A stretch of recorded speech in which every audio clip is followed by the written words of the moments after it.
মুনাফিকদের বৈশিষ্ট্য বর্ণনা করেছেন। তো এই 20 আয়াতে আল্লাহ তাআলা কোরআনের পরিচয়, কোরআনকে যারা মানে অর্থাৎ মুমিনদের পরিচয়, কোরআনকে যারা অমান্য করে কাফিরদের পরিচয়, এবং কোরআনকে যারা মানার দাবি তো করে কিন্তু প্রকৃতভাবে মানে না মুনাফিকদের পরিচয়, মোট কতটি আয়াতে তুলে ধরেছেন? 20টি আয়াতে। এর প্রথম আয়াতের অর্থ কেউ জানে না, আবার বলছি, প্রথম আয়াতের অর্থ কেউ জানে না। দ্বিতীয় আয়াতে কোরআনের পরিচয়, তৃতীয় চতুর্থ পঞ্চম আয়াতে মুমিনের পরিচয়, ষষ্ঠ ও সপ্তম আয়াতে কাফেরের বৈশিষ্ট্য। এরপরে আহ অষ্টম আয়াত থেকে নিয়ে একেবারে 20 নম্বর আয়াত পর্যন্ত মোট কতটা আয়াত? 13 আয়াতে আল্লাহ তাআলা মুনাফিকদের পরিচয় দিয়েছেন। এই দিকে কিছু লোক বসলে ভালো হয়, তাহলে আমার জন্য কথা বলতে সুবিধা হবে। মানে আমার শুধু একদিকেই ঘুরতে হচ্ছে। এই 20টি আয়াতে আল্লাহ তাআলা কোরআনের পরিচয়, কোরআনকে যারা মেনে চলবে অর্থাৎ মুমিনদের পরিচয়, কোরআনকে যারা প্রকাশ্যে প্রত্যাখ্যান করেছে কাফিরদের পরিচয়, আরেকটা গ্রুপ আছে যারা কোরআনকে মানার দাবি করে কিন্তু মন থেকে মানতে চায় না, মুনাফিকদের পরিচয়। তাহলে এই 3 শ্রেণীর মানুষের পরিচয় আল্লাহ তাআলা তুলে ধরেছেন প্রথম 2 রুকুতে, তাই তো? এবার তৃতীয় রুকুতে আল্লাহ তাআলা সকল মানব জাতিকে উদ্দেশ্য করে বলতেছেন, অর্থাৎ কাফেরদেরকে উদ্দেশ্য করে বলতেছেন, মুমিনদেরকে উদ্দেশ্য করে বলতেছেন, মুনাফিকদেরকেও উদ্দেশ্য করে বলতেছেন, কমন ভাবে ডাকতেছেন আল্লাহ। প্রথমে মানুষ যে 3 প্রকারের বৈশিষ্ট্য আগে তুলে ধরলেন, কার কি বৈশিষ্ট্য তুলে ধরার পর এরপর আল্লাহ তাআলা সবাইকে উদ্দেশ্য করে কমন ভাবে বলতেছেন, ইয়া আইয়ুহান নাস, হে মানুষ।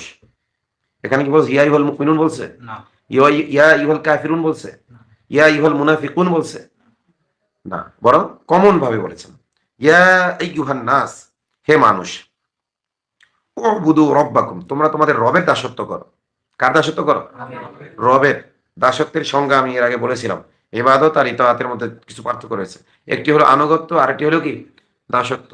আল্লাহ বলেছেন আতিউল্লাহ আতিউর রাসূল ওয়া উলিল আমরি মিনকুম, আল্লাহর দাসত্ব করো, রাসূলের দাসত্ব করো, এবং উলুল আমর অর্থাৎ যাদের কমান্ড অথরিটি আছে তাদের দাসত্ব করো। যেমন ইসলামী রাষ্ট্রের যে শাসক, তিনি নাগরিকের উপর কর্তৃত্ব রাখেন, আদেশ দেওয়ার কর্তৃত্ব রাখেন সুনির্দিষ্ট কিছু ক্ষেত্রে, নাকি সব ক্ষেত্রে? রাষ্ট্র সংক্রান্ত কিছু ক্ষেত্রে তিনি নাগরিকদের উপর কিছু আদেশ নিষেধ আরোপ করার অধিকার রাখেন, যে আদেশ বা যে নিষেধ সরাসরি আল্লাহ আরোপ করেন নাই। অর্থাৎ আল্লাহ ওইটা আদেশও করেন নাই, আল্লাহ ওইটা নিষেধও করেন নাই। অর্থাৎ আল্লাহ ওইটা মুবাহ রেখেছেন। করা করা না করা কোনোটাই গুনাহও না, কোনোটা নেকও না। এমন ক্ষেত্রে যদি মুসলিম শাসক আদেশ দেন, মানা কি হয়ে যায়? ফরজ হয়ে যায়। এটা হলো তার আনুগত্য, এটা ইবাদত না, এটা হলো কি? ইতাআত, আনুগত্য। এই আনুগত্যটাও কখনো ইবাদতে পরিণত হতে পারে। কখন? যখন শাসক হুকুম দিবে আল্লাহর হুকুমের বাইরে, আর সেটারও আনুগত্য হবে, তখন এটা কিসে পরিণত হয়ে যাবে? সরাসরি ইবাদতে পরিণত হয়ে যাবে। আল্লাহ আমাদের বোঝার তৌফিক দান করেন।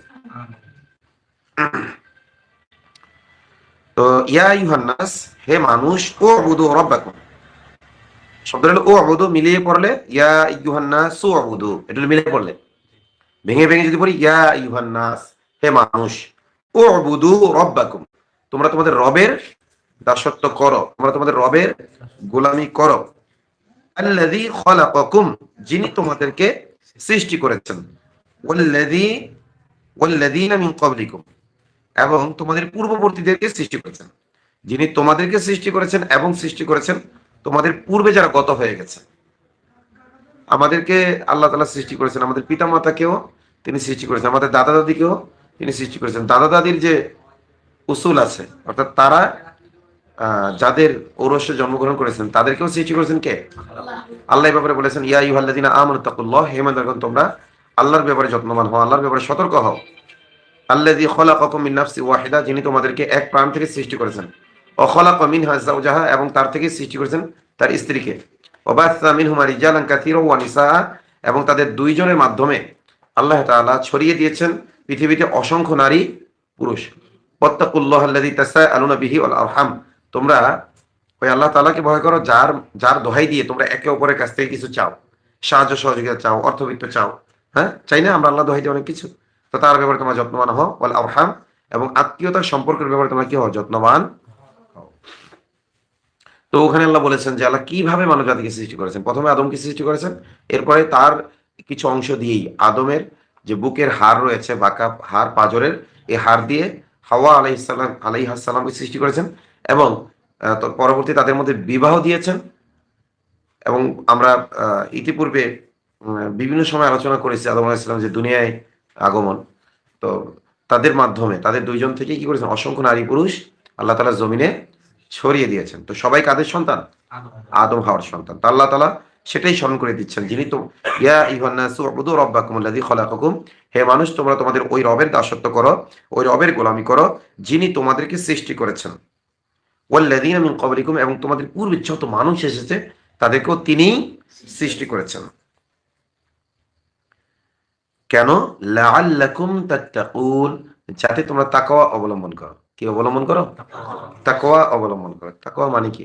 তাকওয়া মানে হলো, মুফাসসিরুন এর ব্যাখ্যায় লিখেছেন যে আল্লাহ সুবহানাহু ওয়া তাআলার ব্যাপারে এমনভাবে সতর্ক থাকা যে তার সকল আদেশ বাস্তবায়ন করা এবং সকল নিষেধ থেকে বিরত থাকা। তাকওয়া শব্দের অর্থ মূলত বেঁচে থাকা। খেয়াল করেন, তাকওয়া শব্দের অর্থ কি? বেঁচে থাকা। শাব্দিক অর্থ। শাব্দিক অর্থে তাকওয়া অর্থ কি? বেঁচে থাকা। ইত্তাকা মানে কি? বেঁচে থাকা। হ্যাঁ, যেমন অত্তাকুন নার, তোমরা আগুন থেকে বেঁচে থাকো। হুম? আগুন থেকে বেঁচে থাকো। কোরআনে আছে না? ফাত্তাকুন নার আল্লাতী উইদ্দাত লিল কাফিরিন। তোমরা আগুন থেকে বাঁচো যে আগুন সৃষ্টি করেছে কাদের জন্য? ওইখানে যে ইত্তাকা শব্দটা এসেছে কিসের থেকে? মানে ওটা শাব্দিক অর্থেই ব্যবহার হয়েছে। ওটা কি কোন অর্থে? এখন আ আ এখানে যদি তোমরা অর্থ করো যে লাআল্লাকুম তাত্তাকুনাল্লাহ, এটাই তো আল্লাহ তাআলা থেকে বেঁচে থাকো। এখানে আল্লাহ তাআলা কি বাঘ না ভাল্লুক? মানে ঐরকম একটা ভয়ংকর ভীতিকর আ অর্থ নেওয়া যাবে না এখান থেকে। লাআল্লাকুম তাত্তাকুন, এখানে কি অর্থ দাঁড়িয়ে নিতে হবে? হ্যাঁ, এখানে তাকওয়া শব্দের অর্থ হলো বেঁচে থাকা। তাকওয়া শব্দের অর্থ কি? বেঁচে থাকা। আ আল্লাহর হুকুম বাস্তবায়ন করা এবং গুনাহ থেকে বেঁচে থাকা। তো এখানে বেঁচে থাকা নামটা কেন রাখা হইলো? হুকুম বাস্তবায়ন করা এবং নিষেধ থেকে বেঁচে থাকা ২ টার মধ্যে গুরুত্বপূর্ণ হইলো কি? গুনাহ থেকে বাঁচাটা বেশি গুরুত্বপূর্ণ। আদেশ কতটুকু মানতে পারলাম, এর চেয়ে বেশি গুরুত্বপূর্ণ নিষেধ থেকে বেঁচে থাকতে পারলাম কিনা। রাসূলুল্লাহ সাল্লাল্লাহু আলাইহি ওয়াসাল্লাম বলেছেন, আমি তোমাদেরকে যা আদেশ করি তা সাধ্যানুযায়ী বাস্তবায়ন করো এবং যা কিছু থেকে নিষেধ করি বেঁচে থাকো। ওখানে বলে নাই সাধ্যানুযায়ী বেঁচে থাকো। বুঝা গেছে কথা? আমি তোমাদেরকে যে সকল বিষয়ের আদেশ করি সাধ্যানুযায়ী তা বাস্তবায়ন করো। আর যা কিছু থেকে নিষেধ করি তা থেকে বেঁচে থাকো।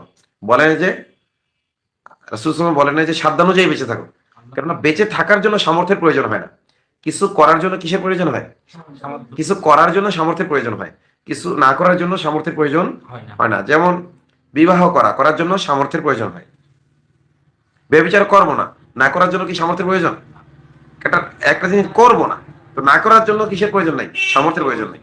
বিরত থাকার জন্য সামর্থ্যের প্রয়োজন নাই।